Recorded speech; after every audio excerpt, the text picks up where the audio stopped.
Hello there, friends and RC family. My name is Alec from High Noon Hobbies, and on this video, we have the final coverage of the Class 3 Top 5 from the North vs. South Utah RC Crawling Championship 2023 out at Desert Mountain. Beautiful, beautiful Desert Mountain, providing rainbows, views for days, fantastic crawling, and of course some fierce competition from the competitors to figure out who is coming out on top for the North vs. South Utah RC Crawling Championship in both Class 2 and Class 3, as well as MOA class. But we'll get there when we get there. First, we have to figure out who is going to come out on top for the Class 3 Top 5. And to figure that out, we have to watch the final competitor run the Top 5 shootout course.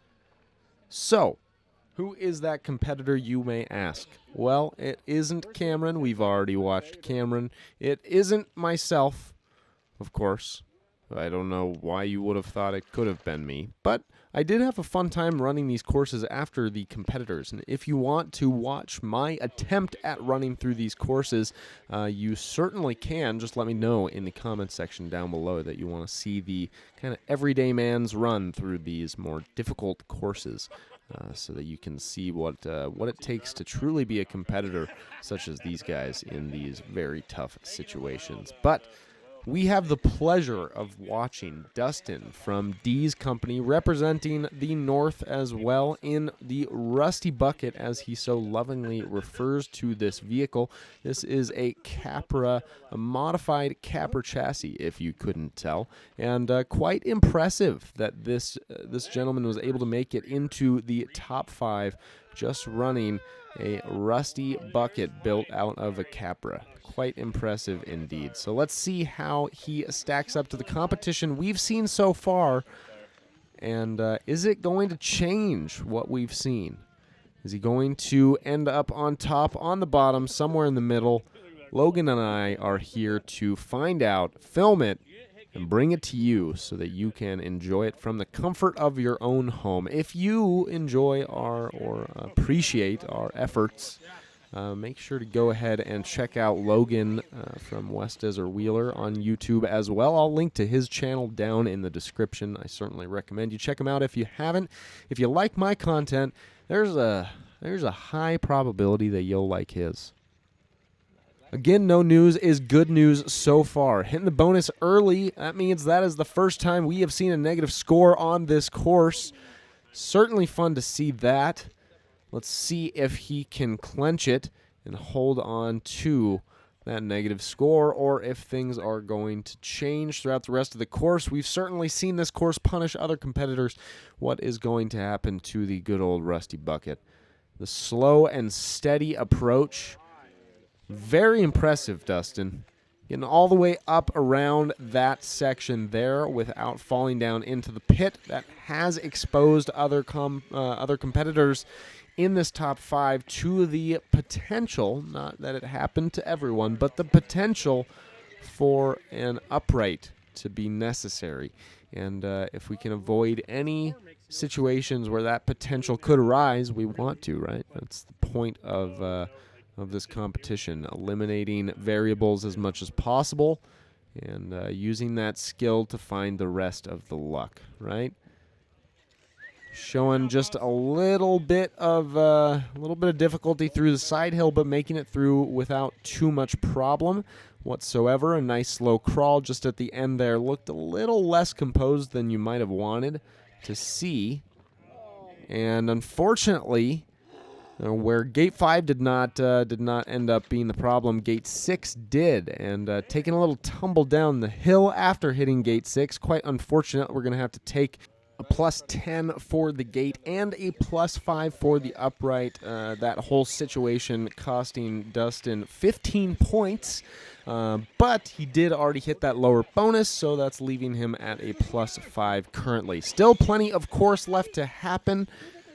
Plenty of mistakes could potentially be made, but also another bonus could potentially be hit, and only time will tell what's going to happen through this course. A different approach through gate number 7 this time. Let's see how it pans out for Dustin. Very interesting. Let's see if it works in his favor or not.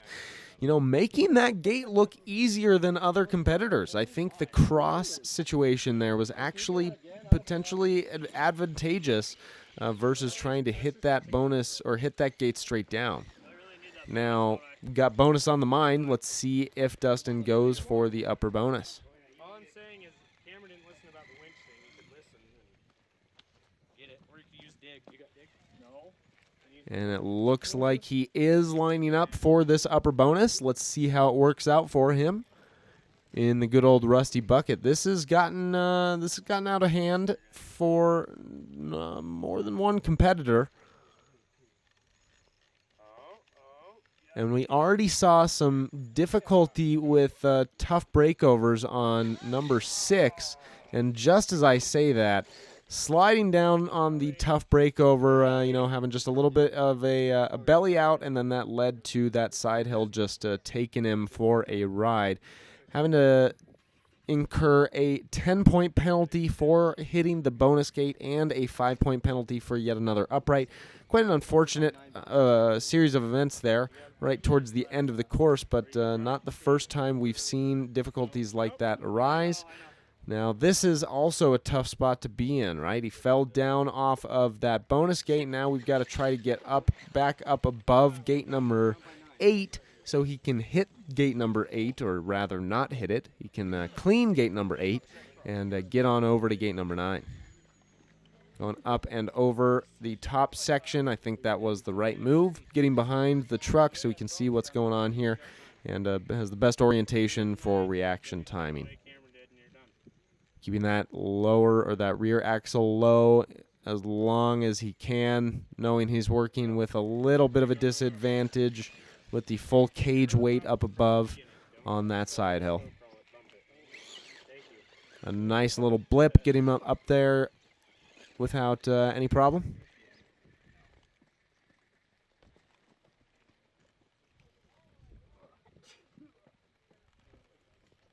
And now this really seems to be the gate that is testing the drivers we've seen so far. Dustin looking good at the moment, really staying as high and tight to that gate number 9 as he possibly can, and he makes it through clean. That is certainly an outcome that Dustin was looking for, especially after the issue with that upper bonus. That's going to put Dustin in still a very competitive position here as long as he can make his way. Ooh, that little rejection going up the hill that time. That was a little bit concerning, but good recovery from that. But as long as he can make it through this gate number 10 here without issue, he has 20 seconds left to do so, which certainly isn't the most amount of time.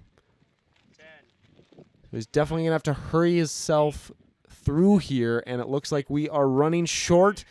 What's going to happen here is taking the reverse, and it's looking like he's tagging the gate there for a plus 31 at a 6:57, but not getting the DNF. I think that was totally worth it for Dustin. And really great driving on his part. Overall, that was a fantastic course to watch. Certainly some spectacular driving there coming from Dustin from D's company. Very well done, and unfortunately that is the last of the top 5, the Class 3 top 5 footage that I have to share with you folks from this 2023 North vs. South Utah RC Crawling Championship. But there is a silver lining. There is a silver lining to reaching the end of the top 5 footage, and that is we get to figure out who came out on top for the top 5 in this year's Class 3 shootout. So let's begin with the bottom of the list. Without further ado, we have Dan M. coming in with a final score of 79, a shootout score of 56, and a course score of 23. Very impressive course score going into that top 5 shootout.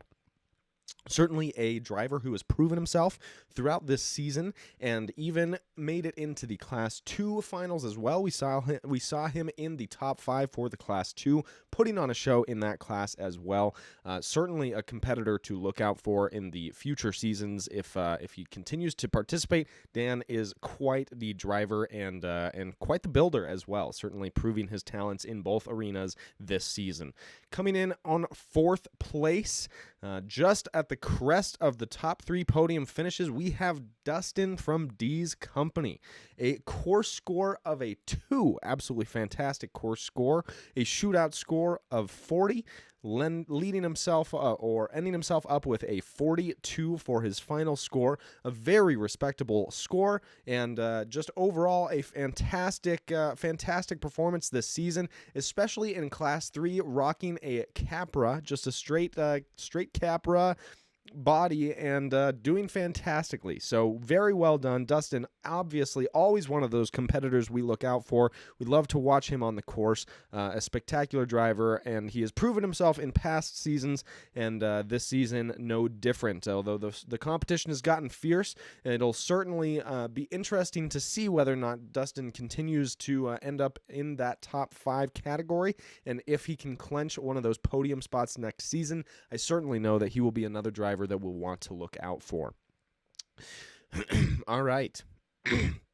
Starting with the very bottom, the last podium position here, coming in 3rd place, we have Zach Campbell, running on that RC Speedy. Again, very impressive, these scale rigs. That RC Speedy doing work this entire season. Zach becoming very familiar with the rig, obviously showcasing his scale driving talents and showcasing just what's possible in that RC Speedy. Really, really cool to see him on the course this season in that rig. Love watching it perform on the course and hearing that real metal scrape against those rocks. That's exactly what I go out to these RC crawling competitions hoping to see, and Zach puts on quite the show. Not to mention how much he's built out that rig this season, really trying to tap every single little bit of performance out of it that he possibly can, and it seems that he has done so. So certainly a well-earned podium position there, coming in 3rd place. Very, very good job, and a well done, Zach Campbell. So coming in 2nd place here, we have Tyson Atkinson.